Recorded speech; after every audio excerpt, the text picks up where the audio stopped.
दोपहर में अब बात करेंगे बिहार में बाढ़ की विनाश लीला की। उत्तर बिहार में बाढ़ की वजह से भारी तबाही हुई है। नॉर्थ बिहार में बाढ़ पड़ोसी देश नेपाल में हुई भारी बारिश की वजह से आई है।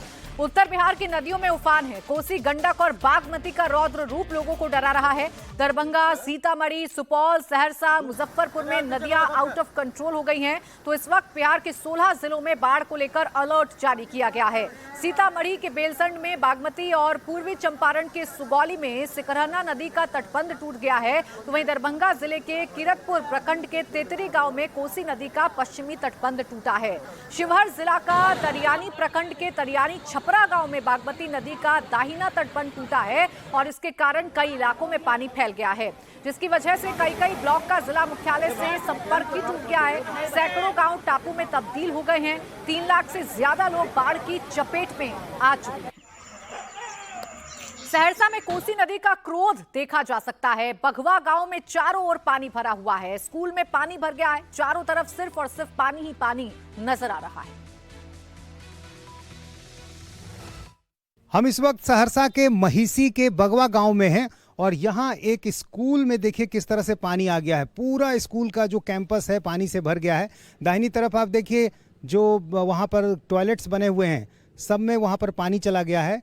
और ये जो मेन बिल्डिंग है स्कूल की, इसके अंदर भी पानी है। क्लासरूम में पानी है।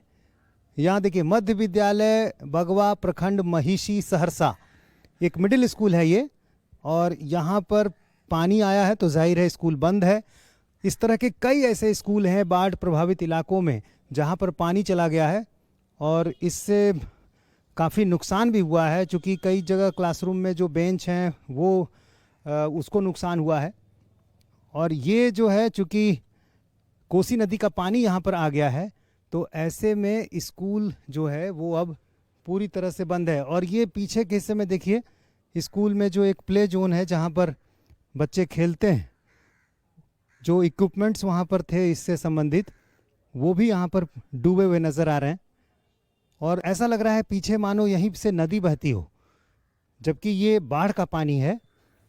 और कोसी नदी का जो पानी जब नेपाल से आया तो ऐसे में इस पूरे इलाके में फैल गया और ऐसा लग रहा है मानो यहाँ पर नदी आ गई हो। अब जब पानी कम होगा तब पता चलेगा कि कितने बड़े पैमाने पर नुकसान हुआ है। और इस तरह के जितने भी स्कूल हैं उन सबों को बंद करने का आदेश जारी कर दिया गया है।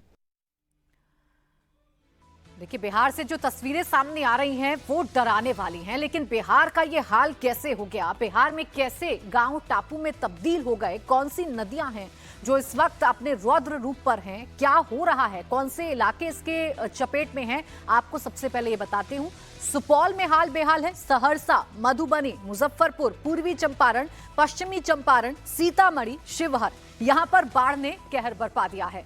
इसके अलावा गोपालगंज, छपरा, अररिया, कटिहार, किशनगंज, दरभंगा, वैशाली और मुंगेर में भी बाढ़ ने कहर बरपाया है। और ये बाढ़ किस वजह से आई है? क्योंकि नेपाल में भारी बारिश हुई है और उसकी वजह से जो नदियों का जलस्तर है वो लगातार बढ़ा और नदियों का जलस्तर बढ़ने की वजह से कई तटबंध टूट गए और पानी रिहायशी इलाकों तक आ गया है। आपको दरभंगा से एक रिपोर्ट दिखाती हूं। दरभंगा में बाढ़ ने बड़ी तबाही मचा दी है। हम इस वक्त दरभंगा के किरतपुर गांव के पास हैं और यहाँ देखिए एक बड़ा बांध जो है ये टूट गया है। करीब 500 मीटर की लंबाई में देखिए बांध टूट गया और बांध टूटने की वजह से कई गांव डूब गए हैं। और पानी का करंट देखिए यहाँ दाहिने तरफ, यहाँ देखिए पानी कितनी तेज रफ्तार से आ रहा है।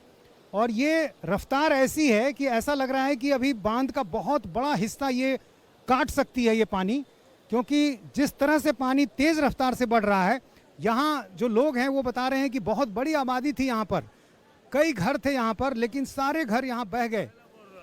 और किरतपुर और घनश्यामपुर ये 2 ब्लॉक हैं, उनको जोड़ने वाली ये सड़क थी, लेकिन बीच में बांध पर पानी का दबाव इतना ज़्यादा हुआ कि बांध ही टूट गया। और बांध जब टूटा तो ऐसे में बड़ी तबाही मच गई, क्योंकि पूरा जो इलाका है वो बाढ़ से प्रभावित हो गया। और ऐसे में जब ये कटाव हुआ तो उसके बाद जो है पूरे इलाके में तबाही मच गई। और खतरा अभी भी है, क्योंकि पानी का जो करंट है वो आप देखिए वो सीधे बांध के तरफ बढ़ रहा है। और ऐसे में ये खतरा ये भी है कि जहां हम अभी बात कर रहे हैं वहां तक ये कटाव कभी भी हो सकता है। और इस पूरे इलाके में जहां एक बहुत बड़ी आबादी है वो प्रभावित हुई है। पानी में जितनी रफ्तार है, ऐसे में ये कटाव कभी भी हो सकता है। ये दरार जो आपको नज़र आ रही है, ये दरार जो है इसी करंट की वजह से है और लगातार इसी तरह की रफ्तार है, रफ्तार बढ़ती जा रही है। और ऐसे में इस बात की पूरी आशंका है कि ये जो आगे सड़क है वो कट सकती है। जाहिर है जो यहाँ के लोग हैं वो इस बात को लेकर काफ़ी परेशान भी हैं कि आखिर यहाँ पर जिस तरह से पानी बढ़ा उनको मौका नहीं मिल सका खुद को बचाने का। ये बताइए कि इस पूरे इलाके में बहुत बड़ी तबाही है ये तो। जी बिल्कुल, पूरी तरह से बहुत बड़ी तबाही है। समझिए कि कम से कम 2 से 3 हज़ार लोग बेघर हो चुके हैं आज। और ये जो है आपको बता दें कि एक ज़िले से दूसरे ज़िलों को जोड़ने वाला लिंकेज रोड है। इधर किरतपुर है और इधर सहरसा का मेसी प्रखंड पड़ता है। सहरसा और दरभंगा की लाइफ लाइन है ये रोड। और वो बांध जो टूटने के बाद सारे लोग पूरी तरह से तबाही का मंजर है। इसके बाद एक और बांध उधर है, उस पर भी खतरा वैसा ही है। यहाँ भी पानी में करंट अभी बहुत ज़्यादा है। पूरी तरह से ये कटान जो देख रहे हैं, हर 5 मिनट पे आपको कटान दिखता चला जाएगा और बढ़ता चला जाएगा। हर 5 मिनट पे कटान होता ही जा रहा है। और पानी का वेग तो आप देख ही रहे हैं कितना पानी का वेग है। पूरी तरह से जनता त्राहिमाम है। ये सब क्या राहत के लिए राहत बचाव काज के नाम पे सिर्फ और सिर्फ खाना पूर्ति है, क्योंकि लोग उधर बिना तिरपाल के हैं, खाने की समुचित व्यवस्था नहीं है। डीएम साहब रात में आए मगर वो सही से व्यवस्था नहीं किए। पानी में जितनी रफ्तार है, ऐसे में ये कटाव कभी भी हो सकता है। ये दरार जो आपको नज़र आ रही है, ये दरार जो है इसी करंट की वजह से है और लगातार इसी तरह की रफ्तार है, रफ्तार बढ़ती जा रही है। और ऐसे में पानी में चूंकि करंट बहुत ज़्यादा है, ऐसे में कटाव लगातार हो रहा है और सड़क धीरे धीरे कटती जा रही है। यहाँ भी आपको मिट्टी के हिस्से में जो दरार नज़र आ रही है, ये हिस्सा भी अब थोड़ी देर में गिरेगा। चूँकि जब तटबंध यहाँ टूटा है तो ऐसे में पानी काफ़ी तेज़ रफ्तार से आगे की तरफ बढ़ रही है। और यहाँ नुकसान कैसे हुआ है ये देखिए, एक सामने घर की जो छत है वो छत गिरी हुई नज़र आ रही है। वो यहाँ पर कई मकान थे वो गिर गए, कई झोपड़ियाँ थी वो बह गईं और कई मकान जो है, एक मकान की छत हमें गिरी हुई नज़र आ रही है। इसी तरह सामने एक जो गुलाबी रंग की बिल्डिंग है वो स्कूल है, स्कूल पानी से घिरा हुआ है। और एक घर की छत पर मवेशी भी है। अब समझिए क्या स्थिति है यहाँ पर। लोग किसी तरह यहाँ से बचकर निकले, लेकिन कई लोग ऐसे भी हैं जो मवेशी को बचा नहीं सके।